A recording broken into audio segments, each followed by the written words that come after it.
All right. So, George, I think we now pick it up from Mahali tuliachia. And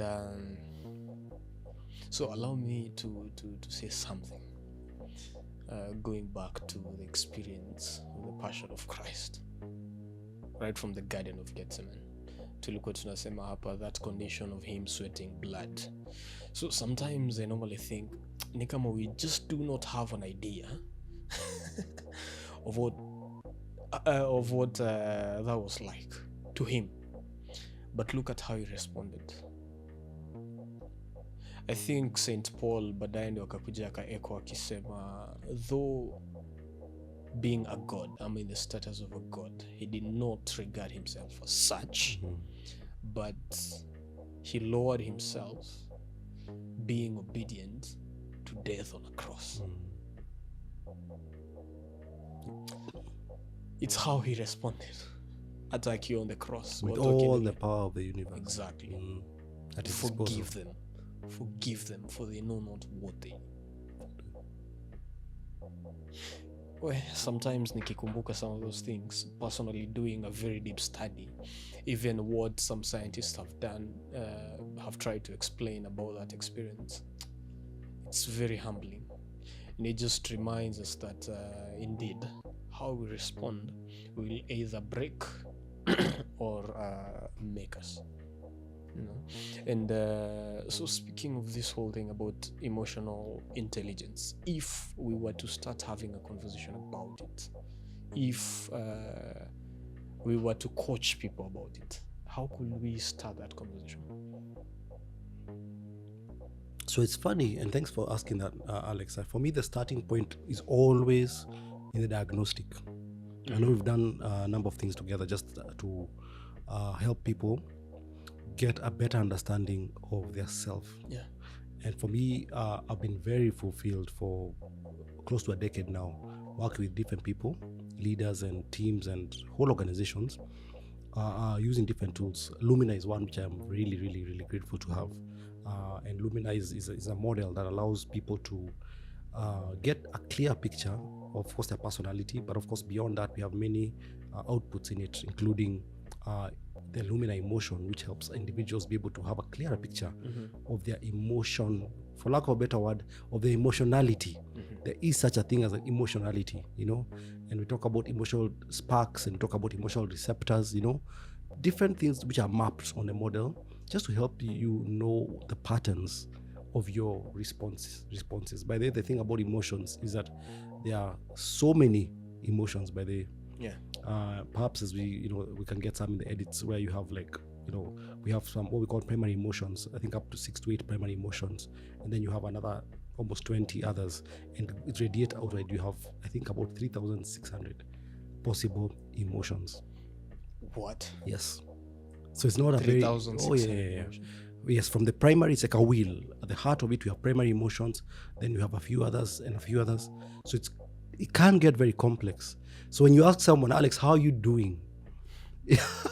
You can say I'm happy or I'm sad or I'm, but then there are many other very detailed and specific descriptors of how you're actually doing, And in the same breath, you can actually be able to map. And of course, that's what now goes into the world of psychology.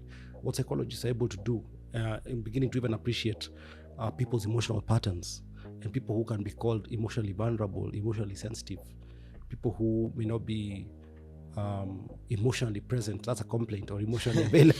Yeah.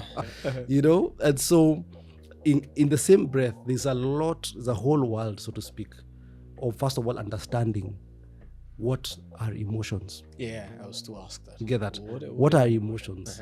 And then from what are emotions, what it's by definition, but then what are they? And that's why it's funny. Sometimes you ask someone, how are you? And it's a difficult question to answer. How am I? And let me say, having a good level of emotional intelligence or emotional awareness would then be able to have that level of kind of like articulation that I understand. This is exactly how I'm feeling. And I can even correlate it to this event that happened or to this situation that exists. So that's what I'd say is for lack of a better word, the landscape.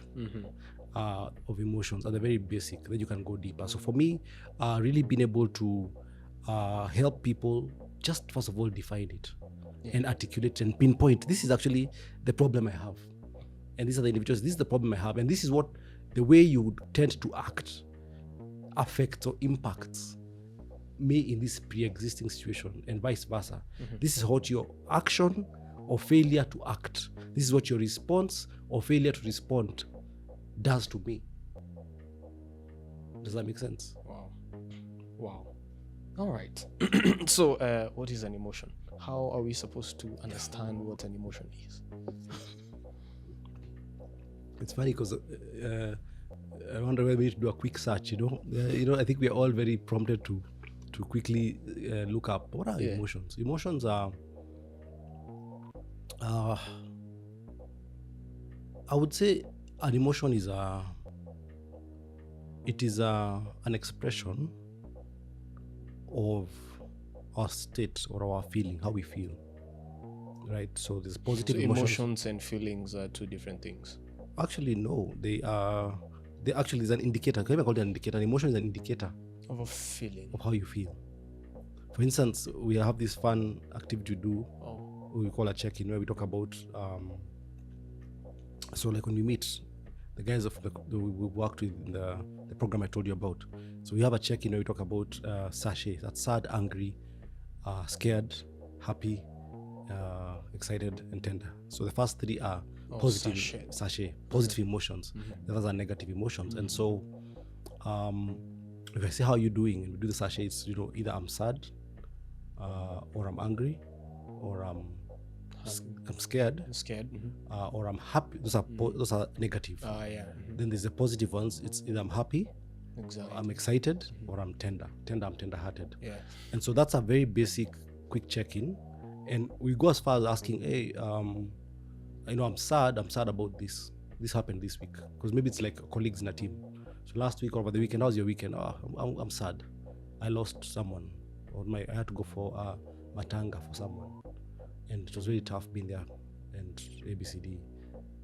Or I'm scared because of this appraisal that's coming up. And by the way, the thing about emotions and emotional intelligence and emotional articulation and fluency is that it is a huge opportunity for connection in individuals, person to person, and in teams, because it brings in vulnerability. The moment you can tell somebody without fear that I'm scared about this, I have this job I've applied for, or I have this contract I'm hoping to get, or that, or our reviews are coming up and I'm not sure it's going to go. So allowing you to see me,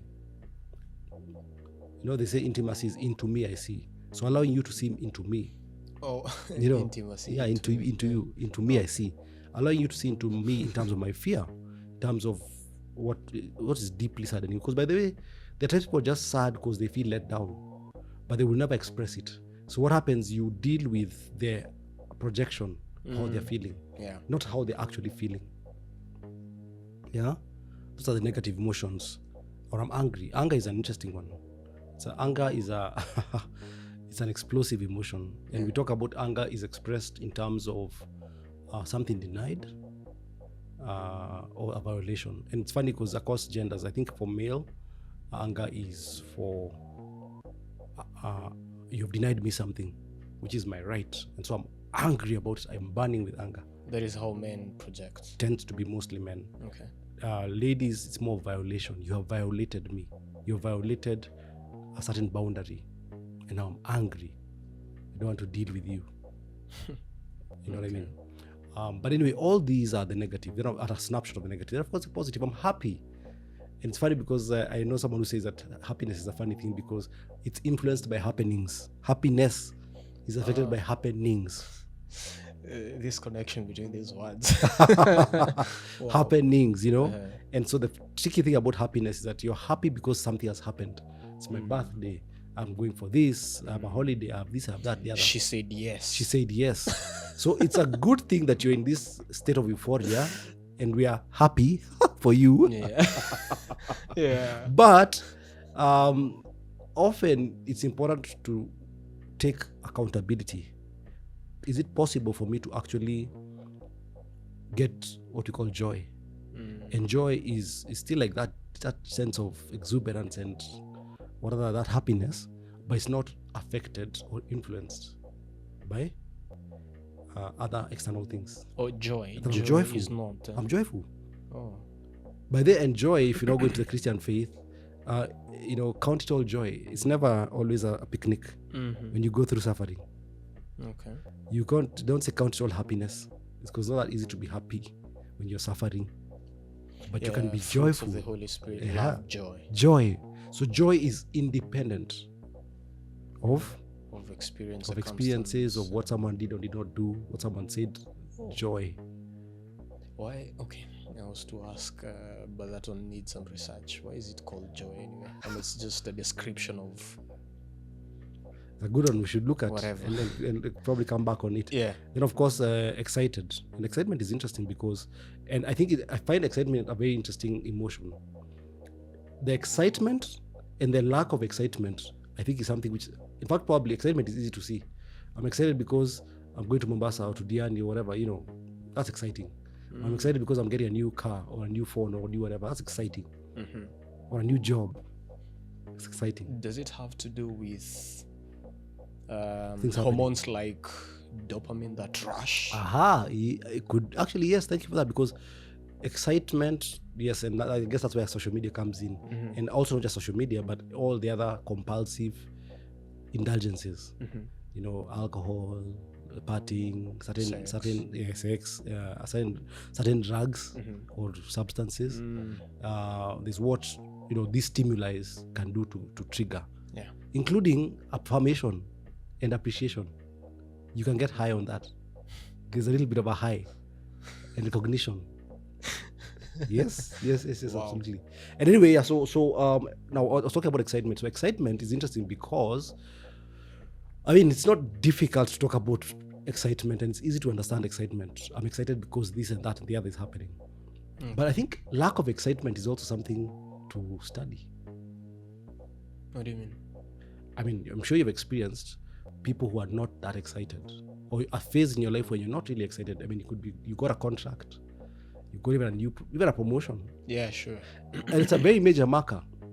You have more income, you have more ability to do things, but you don't seem to have that excitement that you used to have when you had far much less. Does that mean that you should actually be excited?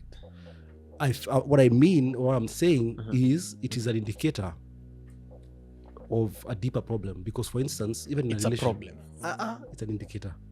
Okay. Of a problem. No, it's an indicator of, I think I'd say not necessarily a problem, but I'll put it this way. For instance, a relationship. I think this sounds familiar. We don't do as much as we used to do. It's not as exciting as it used to be. Sure. You get it. So the relationship is still there. The person is still there.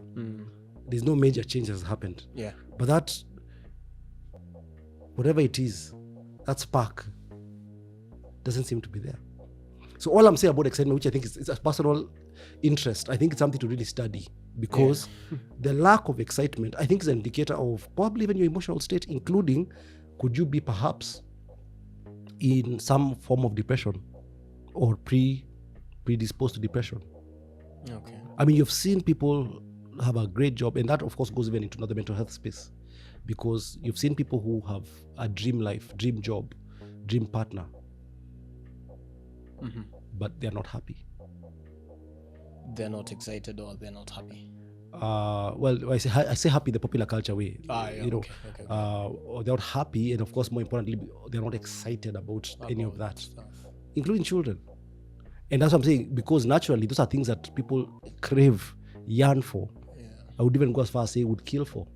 So the lack of excitement, including about a job, I would say if you're not that excited about a job, perhaps something needs to change, including maybe the job. Okay. So I feel like excitement is a major indicator, or lack of excitement, or for that matter, lack of excitement. Why? Is because it's important, because when going to stuff like passion, it's important to love what you do. It's important to be in love with the person you're with. It's important to, and obviously it's much more your responsibility. It's absolutely your responsibility to be in love with the person who you are with, to love what you do, to have a good life, because the life that you have, it's not perfect, it's far from perfect, is all that you have. Wow. In terms of if it's a job you have, that's all you have. That's the bulk of the time you have awake, you spend doing, right? And you can imagine 40 hours a year, 40 hours a week translates to, times maybe 50 weeks a year. It's 2,000 hours. In fact, if you calculate how much of your actual awake time is spent in your work, you need to love it. As you're painting that picture, what goes in my mind is, it's actually possible for someone to not be excited about stuff, either job or relationship and stuff like that, and they're just okay.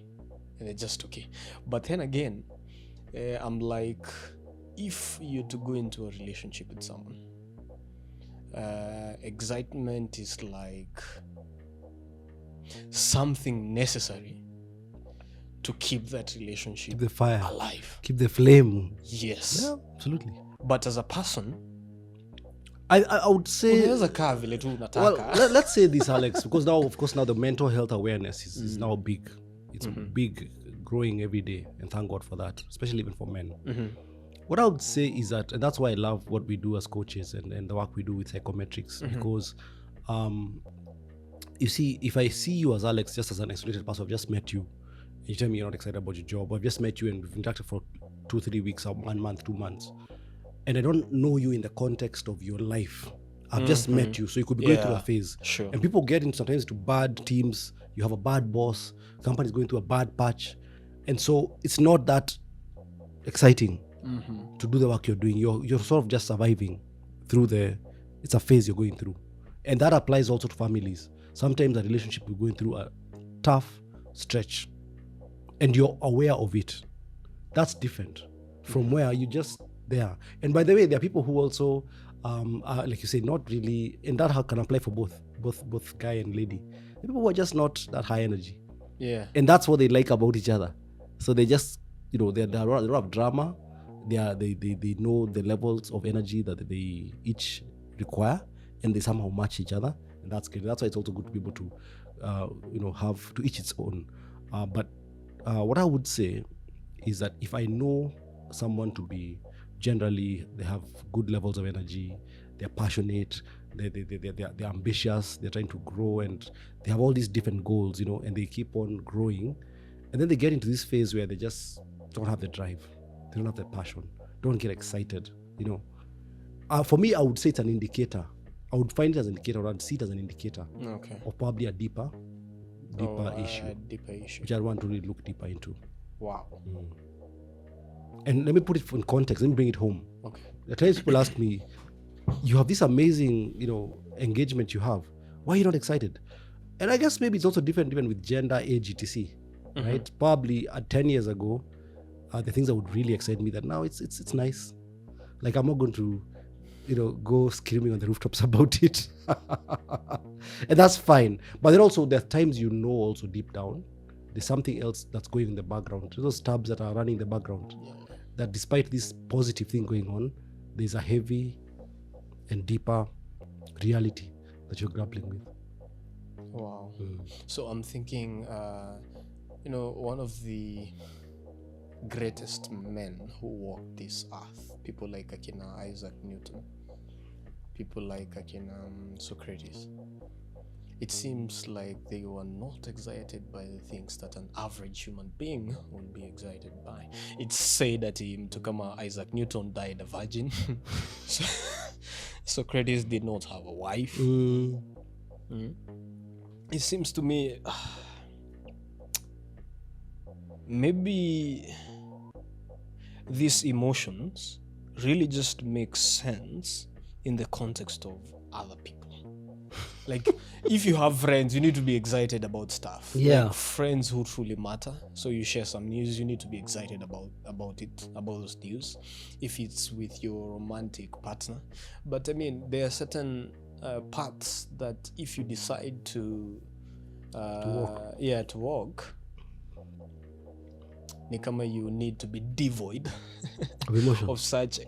Come on, monks. Think about monks, maybe especially Orthodox priests.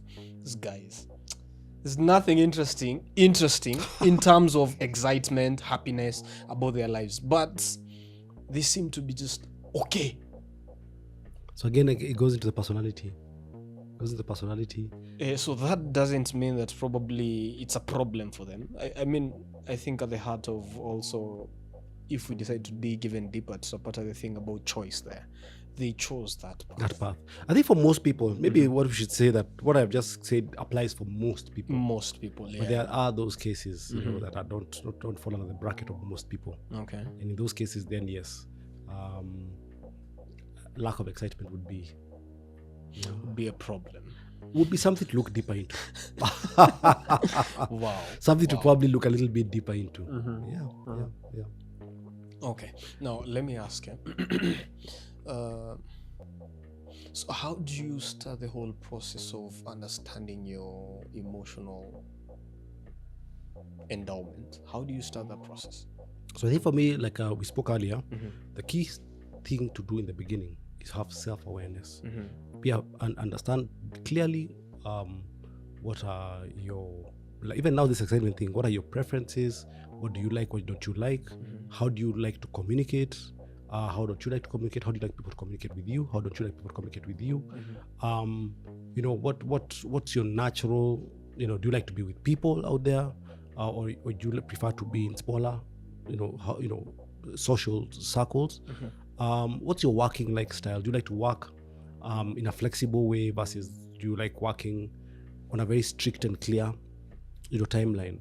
And are you we like to think of the color yellow. I think Beth spoke about that. Do you see the world as full of possibilities, and you're constantly looking out for what can be, or do you like to deal with realism and what you can see within reason and whatnot? So all these different things around the model help you understand how generally you are.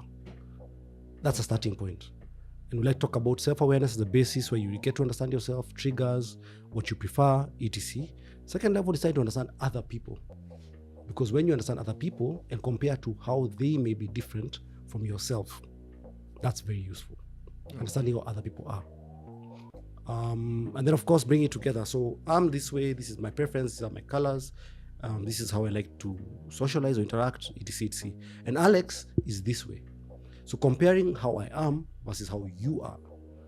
And then seeing, fine, where is the opportunity for myself and Alex to possibly coexist. And even probably work together in a good way. I know he likes this, he didn't like this, I like this. How do we communicate? And communicating is so important.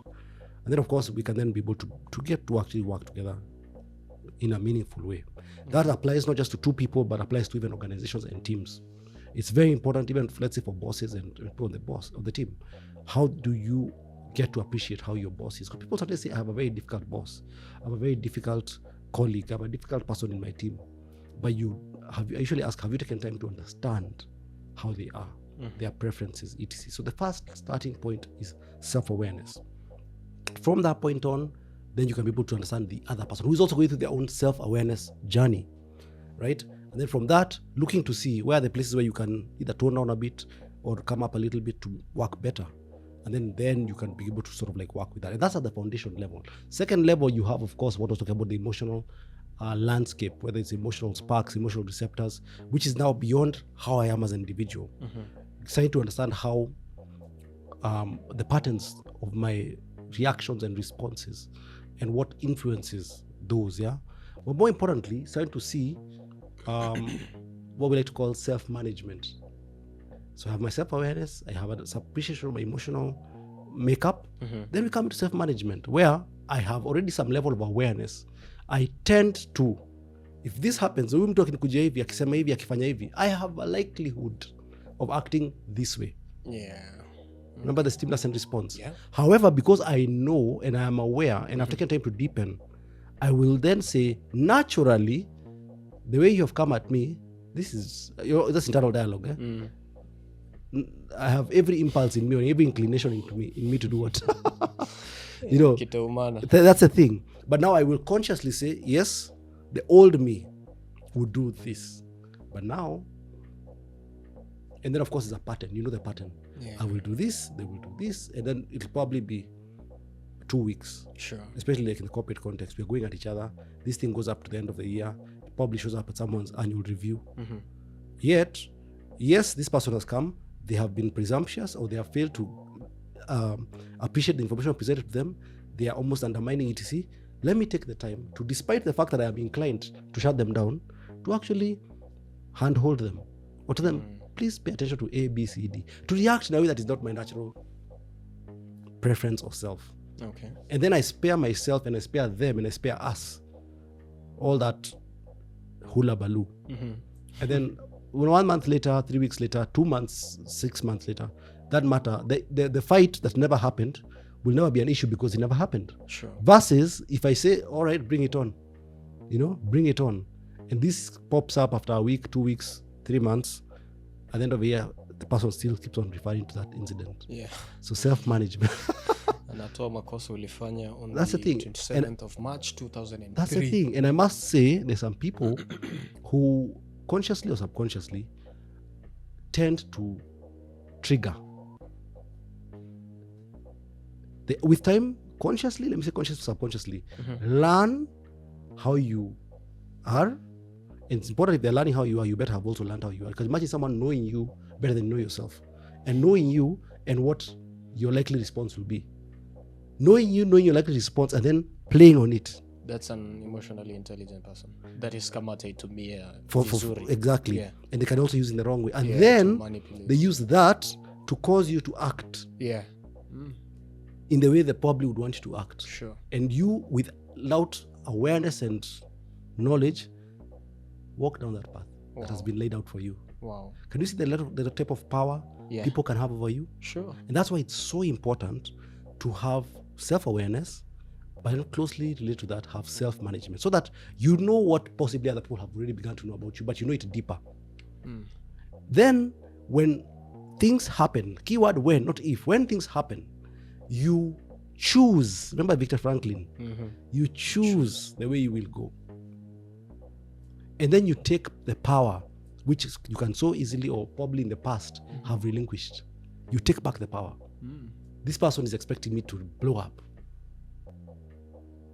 or do this or do that or the other. I'll just not. Though I have every inclination in me to do it. In your experience,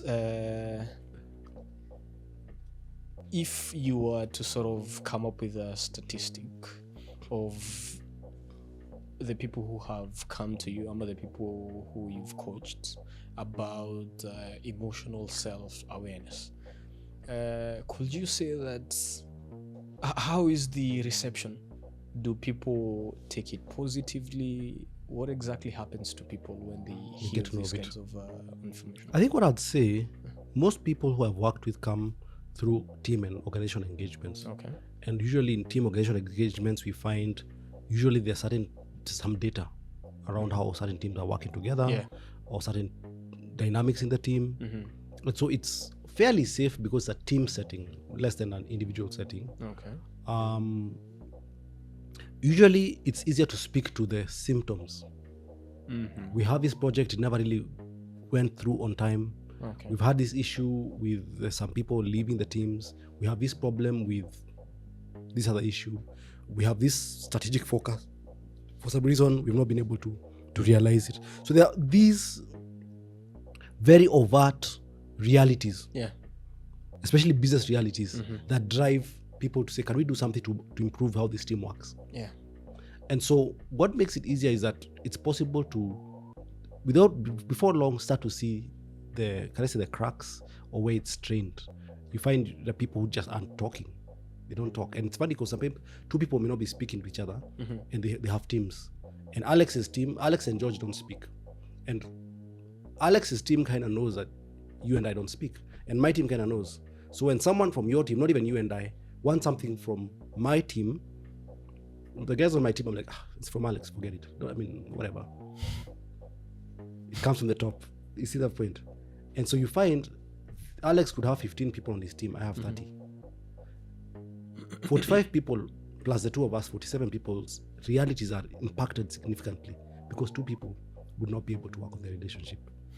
And you find those 45 or 47 people are affecting other people. And there's a client, there's an organization, the other stakeholders in the system. And so what happens is that for many of the projects I'm involved in, usually problems, systemic problems with the client experience, problems with commercial targets not being met, problems with strategic key strategic imperatives not being realized. Those problems are the kind of things that actually cause our projects to be kicked off. But then now the business pain, let me use the word business pain, that causes us to be able to kick off a project opens up a path for conversations around team dynamics, but then you even go granular to the individual. And at the individual level, we come to realize this individual needs to do certain work. So what I'm to answer your question, out of every, I don't know, 10 engagements, at least 8 or 7 are business oriented. Maybe 3 or so are driven by individuals who would like to just be more aware. But the majority of them are actually driven by the organization. So do they have understanding and appreciation? Most of the time, yes, for those, especially the majority who are through the organization, because the organization is concerned with their performance as individuals and concerned with their performance as teams. And so there tends to be much more motivation to actually do the work because it's tied to my job. I'll say there's less likelihood for me of many individuals to take this initiative when it's driven by self. But I will say ladies are much more open to their own self-awareness and growth. Oh, wow. Than gentlemen. It's very interesting. Yeah. Oh, wow. Oh. I'm sure the same applies to therapy. We'll see what the viewers think. Aha. Yeah. Because Therapists will there's confirm this that, stereotype that men sort of bottle things. That's the thing. They do not talk about things. They're not vulnerable and stuff like That's the thing. Yeah. There's an interview I saw juzi ya Peter Ndegwa Safaricom. Alisema if there's a decision that he personally also thinks is the most important is hiring decisions. Like you need to hire great talent as early as possible. Because if you don't do that, 5-10 years down the line, it doesn't get better. I think I had that piece. It doesn't get better. Yeah. But then you mentioned something like that. It doesn't get better. It doesn't get better. So unapata the damage that some people might do could have been avoided. Catastrophic. It could have been avoided completely. Wow. So it's important to invest in hiring right as early as possible. Absolutely. Oh, wow. It's a very, very interesting perspective.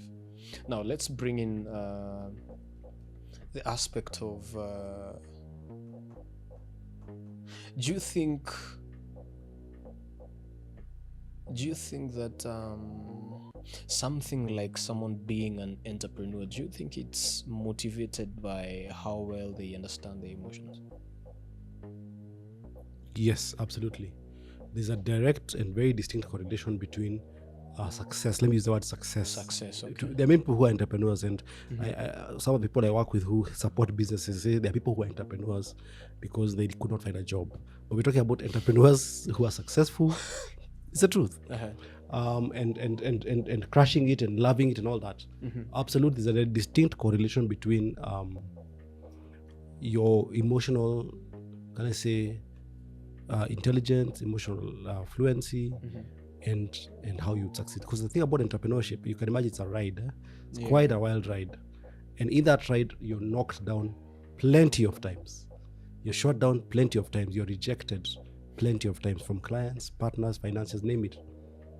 And yes, there are certain people who just don't have the stomach for it. For entrepreneurship. Yeah, and why do you think there's some people who don't have the stomach for it? Because of I'll talk about resilience. The resilience that's required to be able to still be knocked down. Is resilience an emotional kind of a thing? It is. You can map it, yes, because you see, resilience is the ability to still get up. Yeah, regardless. To still be positive, or to still stay the course, even when things have been tough and difficult. Oh, wow. So yes, the resilience, the staying power, the push, there's a very distinct correlation between that and your emotional being, emotional makeup. Yeah. how are you to have this kind of a conversation within? So assuming you have an analysis of your family and you're able to tell that enyewe kusema ukweli hatuko pamoja kama familia, like there's just so much division, so much spite and what do you call it, contempt amongst family members. How are you to start that kind of a conversation about emotional awareness? Because I've had stories, I think it has happened somewhere where I was involved as well. Unapata ukijaribu kusema that kusema tu kweli vile sisi tuko kama familia tuko na chuki mingi na hata hatujui, tuko na wivu mingi na hata hatujui. How are you to start that conversation? So something interesting, Alex, I've come to appreciate truth is actually very expensive. Yes. Someone said if the truth is gonna kill them, let them die. Truth is actually very expensive. Is it true?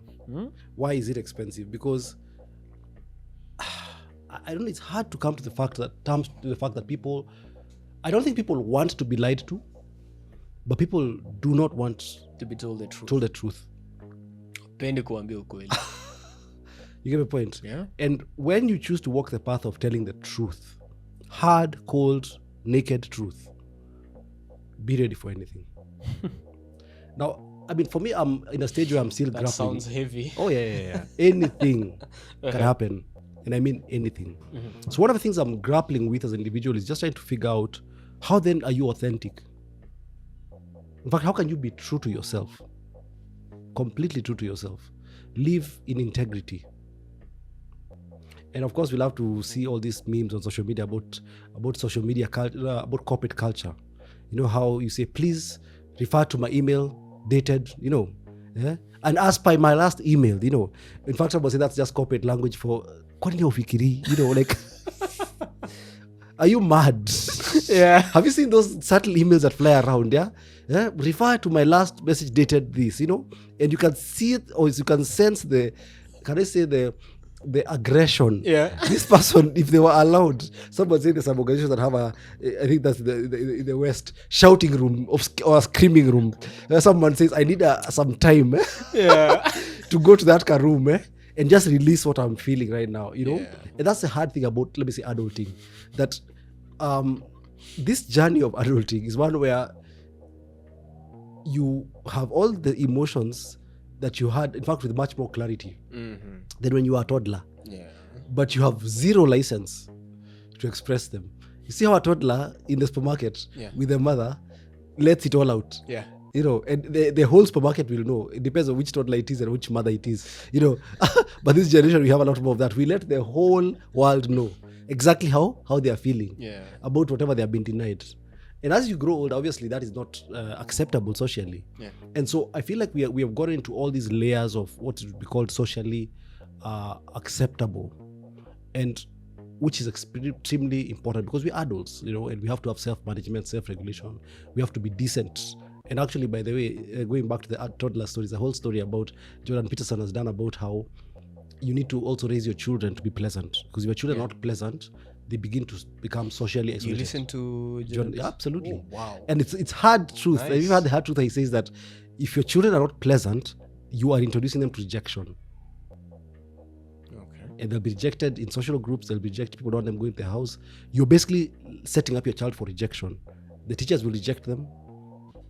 Their partners later in life. That's the thing. You're literally setting them up for rejection. But that's a whole other discussion. But coming back to the screaming toddler versus the self-aware, well-adjusted 39-year-old. There's a journey between that completely unhinged toddler and that 39-year-old who's expected, that 5-year-old or 45-year-old who is supposed to be put together. But between those two extremes, there are places where you lost. So it's not all gain. Mm-hmm. Because the thing about that child or that toddler or that kindergartner or that grade 2, they say it as it is. A child says what's in their heart. True? Yeah. And I know there's the moments of the screaming and the being completely mad and everything, but most of the time children, and that's why Christ said, let the children come to me, they have the purest hearts. Yeah. If you lie to them, they'll tell you lied to me. if there's a way children speak so freely. So unfortunately, and even Christ said, let the children come to me, and to be able to enter the kingdom of heaven, you must be like a child. Sure. So there's certain elements of being grown up that have robbed us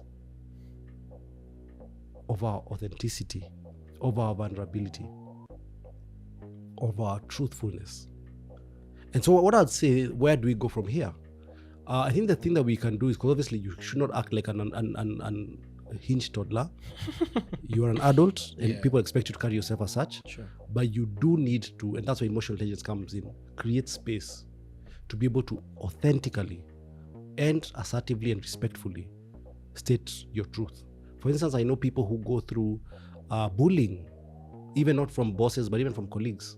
Bullying is a big issue in organizations today, and on all kinds of negative behavior, bullying and discrimination along different lines. Yeah, and that's not right. It's not acceptable. It's not to keep.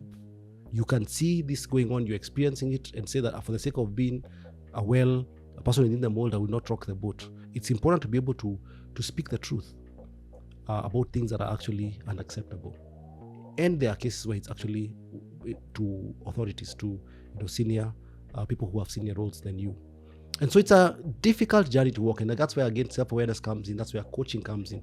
It's a long journey. You take it bit by bit. But what I would say is that truth is so important. It is expensive. I think it's even more expensive when delivered in one dose. Sometimes it needs to be given in subtle doses. But it can be very expensive. Wow. George, next episode.